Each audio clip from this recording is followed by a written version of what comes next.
श्री जगदीश प्रसाद गुप्ता छत्तीसगढ़ शासन में chief engineer के पद से रिटायर होने के बाद श्री द्वारिका महाराज स्मृति न्यास के तत्वाधान में श्री द्वारिकाधीश एवं बागेश्वर महादेव मंदिर का वर्ष 2005 में अपने पुत्रों इंजीनियर कुंजन गुप्ता और भुवन गुप्ता के सहयोग से अवंती विहार रायपुर छत्तीसगढ़ में निर्माण करवाया। श्रीमद् भागवत कथा, राम कथा, गीता तत्व, वेदांत आदियों के तात्पर्य को व्यासपीठ से कहने के कारण इन्हें शब्दों द्वारा आचार्य श्री जगदीश भी कहा जाता है। अपना संपूर्ण जीवन परमात्मा की सेवा में दे दिया। आपने परमात्मा भगवान श्री द्वारिकाधीश के दिव्य गुणों और कर्मों को लेकर अभी तक 15 ग्रंथों की रचना की है। इन सभी ग्रंथों को भारतवर्ष के जगत गुरु और महापुरुष संतों के द्वारा आशीर्वाद प्राप्त हुआ है। इनमें से श्वेता स्वरूप उपनिषद, श्री राम कथा अमृत से अनमोल, मुंडक उपनिषद, कथा उपनिषद, सरलतम बोध, इन पुस्तकों पर उनके सारे प्रवचन यूट्यूब पर अपलोड कर दिए गए हैं। किताबों का नाम डालकर लिंक ओपन करके आप उसका आनंद उठा सकते हैं। श्रीमद् भागवत और वेदांत सार के प्रथम खंड की अनुक्रमणिका पर प्रथम विचार भागवत की विषय वस्तु और वेदांत का तात्पर्य, इसका उद्बोधन सुन रहे हैं आप। श्रीमद् भागवत और वेदांत सार के प्रथम खंड की अनुक्रमणिका पर प्रथम विचार भागवत की विषय वस्तु और वेदांत का तात्पर्य, इसका उद्बोधन सुन रहे हैं आप। ये भागवत नाम का जो पुराण है, ये जो शास्त्र है, ये जो महापुराण वेदों के समान ब्रह्म सम्मित है, वेदों के समान है। भगवान व्यास ने इसको भक्ति ज्ञान विराग की स्थापना के लिए भक्ति ज्ञान विरागाणाम प्रकाश स्थापनाए प्रकाशितम प्रकाशित। सभी प्राणी सार सार ग्रहण करना चाहते हैं, सार पकी हुई चीज खाना चाहते हैं। पका हुआ अनाज तृप्ति देता है, न कि अनाज को उपजाने वाला खेत। दवाई का सत काम करता है, रोग का उन्मूलन कर देता है। इसके लिए कोई दवा कारखाने का विवरण सुनकर थोड़ी रोग मुक्त हो जाएगा। इसलिए ज्ञान, भक्ति और वैराग्य को जब ज्ञान से भरे हुए ग्रंथों को सुनाया गया तो वे नहीं उठे, उनकी चेतना नहीं लौटी। भरे हुए बड़े बड़े ग्रंथ सुनाए गए ज्ञान वैराग्य भक्ति से। नारद जी ने कहना क्या, नारद जी की नहीं कर, नारद 5 रात ये वो क्या कमी, नारद जी को पूरा ज्ञान है वेदों का, पूरा सब सुना डाला। पूरा कर भक्ति का पूरा ज्ञान विराग की जितने 1 लाख ऋचाएं सुना डालो तो क्या होता है। सार सुनाओ तो समझ में आवे। भगवान व्यास ने अपने सुखदेव को सारे को सुना दिया था, और उसके बाद फिर उन्होंने जो चेष्टा नहीं किया था वो तो फिर भगवान में लीन होने की चेष्टा करने लग गए थे। नहीं तो बोले नहीं संसार में नहीं आऊंगा, माया लग जाएगी। तो इतने भरे भरे ग्रंथों को सुनाया जाए तो उठ नहीं पाए, चेतना नहीं लौटी। उनकी अंतरंग वृत्ति में कोई भागवत प्रबोध नहीं हुआ, उनके अंतरंग वृत्ति में। अब गीता भी वहां पर आ गई, ध्यान से समझिएगा। गीता उस समय कहाँ आ गई? गीता तो भगवान ने तब कही, भागवत तब कोई भागवत परीक्षित कही, और गीता उसके पहले हो चुकी थी। भाई उनके दादा को सुनाया था भगवान ने, तो गीता पाठ ही वो भी आ चुकी थी। और गीता तो फिर ओरिजिनली सुनाया गया था किसको? इमं विवस्वतम नाम योगो प्रोक्तवान अहम अव्ययम विवस्वान मनवे पा मनुष्या कवे अवैत। मैंने इसको सुनाया था विवस्वान को, उस अपने पुत्र जो सुनाया, किसको? सूर्य को सुनाया, सूर्य अपने पुत्र विवस्वान सुनाया, विवस्वान मनु, और उसके विवस्वान सुनाया अपने पुत्र इक्ष्वाकु को। परंपरा से चला आ रहा था ये ज्ञान, ध्यान दीजिए। वो भी सुनाया गया, लेकिन सार चीजें सुनाया तो तृप्ति मिल सके। जब इन्हीं ग्रंथों के आश्रय श्री कृष्ण को केंद्र में रखकर श्रीमद् भागवत सुनाई गई तो सभी उठकर नाचने और गाने लगे। अरे श्री कृष्ण ही तो आश्रय तत्व हैं, और स्वयं मुनि के द्वारा ब्रह्मा जी के 4 श्लोकों में जो भागवत सुनाई गई थी वही तो शिष्य परंपरा के अनुसार ब्रह्मा जी ने अपने पुत्रों सनत कुमारों को और नारद जी को सुना डाला। सनत कुमार उसी भागवत का नारद जी को स्मरण करा दिया तो नारद जी को याद आ गया, अरे वही भागवत तो उन्होंने व्यास जी को सुनाई थी, जिससे उनके ज्ञान का संताप निराकृत हो गया, उनका ज्ञान संताप दूर हो गया। ज्ञान संताप का तात्पर्य ज्ञान से भरे ग्रंथ रचना करो या सुनो। पर जब तक लोग इन ग्रंथों के और उनके श्रवण के आश्रय ठाकुर जी को भगवान श्री की लीला चरित्र को नहीं गाते, तब तक आज संतुष्टि असंभव है। उनके लीला चरित्र को गाइए। भगवान कैसे मथुरा में, कैसे ब्रज में, कैसे द्वारका में क्या क्या लीला करते हैं, उसको गाइए। अतः चतुश्लोकी भागवत का हम जो वर्णन कर चुके, उसी को श्री कृष्ण द्वैपायन श्री व्यास जी महाराज ने अपने परमहंस पुत्र श्री सुखदेव जी महाराज को सुनाया था।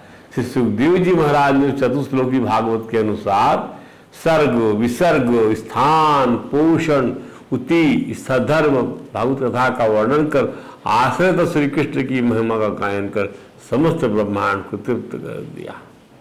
फलस्वरूप महाराज परीक्षित तक्षा के दंश से निरपेक्ष कर जीते जी ब्रह्म का साक्षात्कार करा दिया। हम अगले पृष्ठों में इसी आधार पर श्री कृष्ण की महिमा का वर्णन करें, लेकिन वर्णन करने के पूर्व हम यह भी समझने की वेदांत तात्पर्य क्या है। भगवान श्री कृष्ण उद्धव जी महाराज से कहा क्या, वेदों में 3 कांड है, कर्म, आत्मा, ज्ञान। इन 3 कांडों के द्वारा प्रतिपादित विषय है ब्रह्म और आत्मा की एकता। अब इसी को इस प्रकार से कहा भगवान ने संस्कृत में,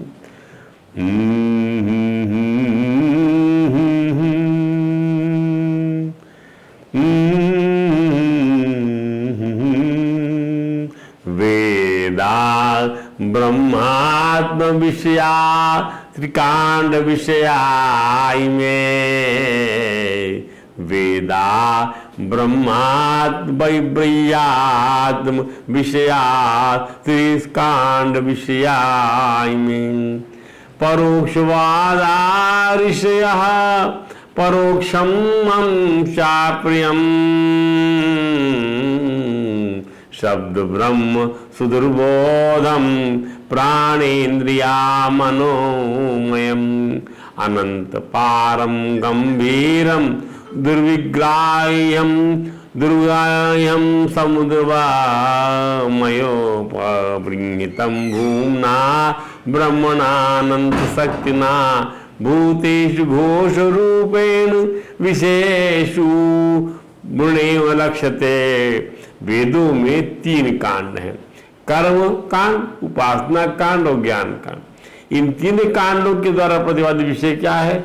ब्रह्म आत्मा की एकता, ब्रह्मात्म विषया, ये प्रतिपादित विषय। चाहे मंत्र हो, चाहे मंत्र को जानने वाले ऋषिगण हो, ब्रह्मात्मैक्य बोध के विषय को खुलकर नहीं बताते, गुप्त भाव से ही बताते हैं। श्री कहते हैं मुझे भी गुप्त रूप से ही बताना प्रिय है। परोक्षम मम च प्रिय, परोक्षवादा ऋषिया परोक्षम, ये परोक्षवाद है कि एकता है दोनों में। इस बात को, इस बोध को खुलकर नहीं बताते। श्री कृष्ण कहते हैं मुझे भी गुप्त रूप से ही बताना प्रिय है। मम च प्रियम परोक्षम मम च प्रियम, शब्द ब्रह्म सुदुर्बोधम। वे आगे कहते हैं कि वेदों का नाम है शब्द ब्रह्म सुदुर्बोधम प्राणेन्द्रिय मनोमयम। वे मेरी मूर्ति हैं, इसी से उनका रहस्य समझना अत्यंत कठिन है। ध्यान दीजिए, शब्द ब्रह्म सुदुर्बोधम, सुदुर्बोध है, कठिन है। वो मेरी मूर्ति है। वह शब्द ब्रह्म परावाणी के रूप में प्राणमय है। ध्यान दीजिए, प्राणे ब्रह्म परावाणी के रूप में, पश्चंती वाणी रूप मनोमय है और मध्यमा वाणी के रूप में इंद्रियमय है। ध्यान दीजिए, और आखिरी रावण की जो वाक से निकलती, ये परावाणी जो चलती है मूलाधार चक्र से मणिपुर चक्र में आकर जो है वह बन जाती है क्या, वह जो बन जाती है मनोमय वाणी बन जाती है। उसके बाद में जो वो बन जाती है, क्या बन जाती है, मध्यमा वाणी बन जाती है। वो पहुँचते पहुँचते वाणी के रूप में आती है जब, तो उसकी था पाना अत्यंत कठिन है। इसी से जैमिनी आदि बड़े बड़े विद्वान भी उसके तात्पर्य का निर्णय नहीं कर पाते। अनंत पारम गंभीरम दुर्विगाय हम समुद्रवत मयो बभितम भूमना ब्रह्मणानंद शक्तिना। भगवान आगे कहते हैं, हे उद्धव मैं अनंत शक्ति संपन्न हूं, ब्रह्मणानंद शक्तिना भूतेश घोष रूपेण, मैंने ही वेदवाणी का विस्तार किया है। मयो मया उपबृहितम भूमना ब्रह्मणानंद शक्तिना भूतेश घोष रूपेण विशेषु विषय पूर्णे लक्ष्यते। मैंने ही वेदवाणी विस्तार किया। कमल नाल पतला सा सूत होता है ना, वैसे ही वेदवाणी प्राणियों की अंतःकरण में अनाहत नाद के रूप में प्रकट होती है। भगवान उद्धव से कहते हैं, ये अभी आपको ये सुनने मिलेगा, मां विधत्ते अभिधत्ते मां विकल्प्या पोयते तो हम भरतावान सर्वेदार्थ शब्दास्थाय मां भिदाम माया मात्र मनुद्यांते प्रतिसिद्ध प्रसीदति। भागवत में 11वें स्कंद भगवान उपदेश करें उद्धव को। 21वें अध्याय 43वां मंत्र है। मैं तुम्हें स्पष्ट बतला देता हूं कि सभी श्रुतियों में कर्मकांड से मेरा ही विधान करती श्रुतियां मां विधत्ते अभिधत्ते मां, उपासना कांड में उपास देवता को मेरा ही वर्णन करती। मां विधत्ते अभिधत्ते मां विकल्प्या पोह्यते तो हम, और ज्ञान कांड में आकाश आदि रूप में से मुझे में ही अन्य वस्तुओं का आरोप करके उनका निषेध कर देती है। कर्मकांड में मेरा विधान करती है, अनेन यज्ञेन कर्मणा अज्ञेन जब कर्मणा भगवान नारायण पीतान्नम, हो गया, मेरा विधान कर दिया। उपासना कांड में भगवान कृष्ण को सब कुछ नहीं, नमः विश्वात्मन नमस्ते अस्तु विश्व संभव विश्वात्मा विष्णु जिष्णु हरे कृष्णा विष्णु जिष्णु हरे कृष्ण वैकुंठ पुरुषोत्तम। तो उपास देवताओं के रूप में मेरा ही वर्ण करती है। सूर्य भी वही है, वरुण भी वही है, सारे देवताओं के सब सब सर्वम सब सब सब, सब वासुदेवम प्रतिगच्छति, सब जितना भी नमस्कार सब वासुदेव के स्तर पर जाता है। वासुदेव को यदि आप नमस्कार कर लीजिए, जड़ है वह। भगवान नारद इसी प्रकार समझाया कि नहीं, यथा तरो मूलम निषेचनेन तृप्यन्ति तद स्कंद भुजोपशाखा प्राणोपहारात् यथा इंद्रियाणाम यथार्हणम अच्युतम तेज्या। उसी प्रकार से जैसे जल में पानी दीजिए, सारे वृक्ष के अवयवों को पानी मिल जाता है, सब सिंचित हो जाते हैं, सब पोषित हो जाते हैं। उसी प्रकार से यदि प्राण तृप्त हो जाए तो सारी इंद्रियां तृप्त हो जाए। वैसे ही तथा ही वो सर्वाहरण वच्चतेज्या, भगवान कृष्ण की पूजन कर देने से सबकी पूजा हो जाती है। तो संपूर्ण ज्ञान कांड में आकाश आदि रूप से मुझ में ही अन्य वस्तुओं का आरोप करके उनका निश्चित कर देती है। अन्वय व्यतिरेक भाव से आकाश आदि रूप से मुझे ही। संपूर्ण श्रुतियों का बस इतना ही तात्पर्य है, एतावान सर्वदा अर्था सदास्थाय माम भिदाम, वे मेरा ही आश्रय लेकर मुझ में भेद का आरोप करती हैं। माया मात्र कहकर उसका अनुवाद करती हैं। माया मात्रम अनुद्यांते, और अंत में सबका निषेध कर मुझ में शांत हो जाते, किसी बात उनके कुछ और है नहीं, अधिष्ठान रूप से मैं ही शेष रह जाता हूं। ये वही बात ध्यान, माया मात्र अनुद्यांते, माया मात्र कहकर उसका अनुवाद करती हैं, मुझ में भेद का आरोप करती हैं और शांत हो जाती, प्रसिद्ध प्रसिद्धति। श्रुतियां भगवान की एकमात्र सत्ता से भगवान में ही अनेकानेक सत्ताओं का आभास कराती हैं, और फिर इन्हीं आभास सत्ताओं को माया बताकर नकारते हुए भगवान एवं परमात्मा श्री कृष्ण में शांत हो जाती हैं। तब श्री कृष्ण ही अधिष्ठान के रूप में शेष रह जाते हैं। यही वेदों का तात्पर्य है। सारे वेदों का तात्पर्य भगवान है। वेद उन्हीं परमात्मा स्वरूप परमात्मा का आश्रय लेकर कहता, दिखने वाला भेद एक सत्ता से अनेक सत्ता का भ्रम इसी सभी मायामय है। नाना तो कुछ नहीं है, केवल परमात्मा ही परमात्मा है। इस प्रकार अनेक विषयों का निषेध करके वेद अपना काम बंद कर देता है, स्वयं परमात्मा को विशेष हो जाता है। वेद स्तुति के अंत में यही बात कही गई है, ध्यान से इसको समझिएगा। इसी में एक भजन गाते हैं जिससे आप समझिए, इस आशय समझ लीजिए आप।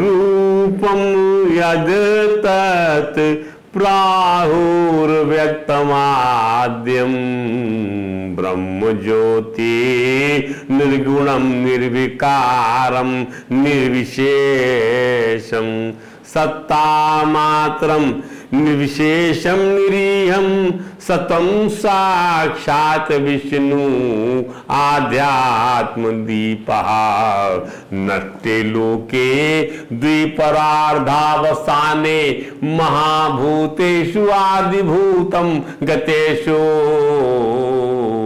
व्यक्ति अव्यक्तम काल वेगी नियाते भवानी का शिष्यति शीश संज्ञा शीश नारायण नारायण नारायण भजमन नारायण नारायण नारायण गए। ओ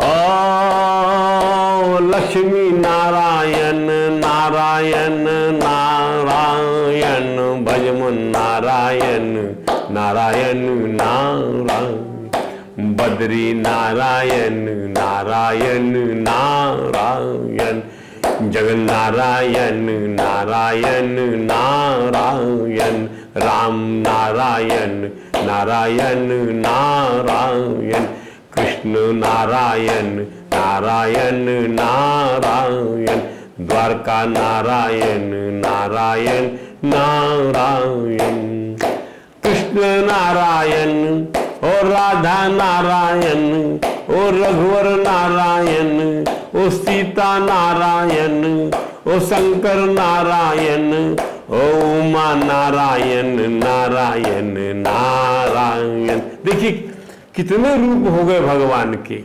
शंकर वही, राधा वही, सीता वही, रघुवर वही, बद्रीनाथ वही, जगन्नाथ वही, रामेश्वर वही, द्वारका नाथ वही, और आगे सूर्य नारायण नारायण नारायण संध्या नारायण ओ चंद्र नारायण ओ रोहिणी नारायण ओ पृथ्वी नारायण ओ विष्णु नारायण नारायण नारायण। अब ग्रह पे आइए, नक्षत्र पे आइए। अक्ष नारायण ओ ग्रह नारायण ओ देव नारायण ओ ऋषि नारायण ओ मुनि नारायण नारायण नारायण ओ गंगा नारायण ओ यमुना नारायण ओ विद्या नारायण ओ रेवा नारायण ओ गोदा नारायण ओ कृष्ण नारायण नारायण नारायण भजमन नारायण नारायण नारायण सनत नारायण। ये सब मानव ब्रह्मा जी के सब मानस पुत्र हैं। ये सब जो नादज सृष्टि चल रही है समझ लीजिए। ओ शिष्य परंपरा में ओ सनत नारायण ओ नारद नारायण ओ व्यास नारायण ओ शुक नारायण ओ चैतन्य नारायण नारायण नारायण। अब देखिए आगे स्कीम। ओ वेद नारायण ओ गीता नारायण ओ भारत नारायण रामायण मानस नारायण ओ भागवत नारायण नारायण ना सब नारायण में समाप्त होगा जाकर। सब चीज जितने भेद बनाए आपने सब नारायण जाकर समाप्त हो जाएंगे। और आगे योग नारायण ओ जप नारायण। जप करिए किसके लिए? नारायण के लिए। मख यज्ञ करिए मख नारायण। ध्यान नारायण तप नारायण ओ ज्ञान नारायण नारायण नारायण। अब आगे देखिए भक्ति नारायण ओ भक्त नारायण ओ भगवान नारायण ओ गुरु नारायण ओ पुत्र नारायण ओ माते नारायण नारायण नारायण। रात नारायण ओ दिन नारायण ओ पक्ष नारायण ओ मास नारायण ओ वर्ष नारायण नारायण नारायण भजवन नारायण नारायण नारायण। सब भगवान का ही रूप हुआ नारायण का। सब गति वहीं जाकर समाप्त हो जाती है। इसी को समझाए, वही अधिष्ठान है, वही नारायण है, यही सब कुछ तात्पर्य यही है। अब आज यहाँ पर जो है हम विश्राम करते हैं और उसके बाद में वेद स्तुति के माध्यम से कल आपको श्रीमद् भागवत और वेदांत सार, वेदांत श्रीमद् भागवत और वेदांत का तात्पर्य, वेदांत का तात्पर्य नामक हमारा प्रथम विचार है, उसके बारे में आपको श्री भागवत की विषय वस्तु और वेदांत का तात्पर्य, इस बारे में थोड़ा सा और बताएंगे। भगवत की विषय वस्तु और वेदांत का तात्पर्य। आज यही विश्राम देते हैं। वृंदावन बिहारी लाल की।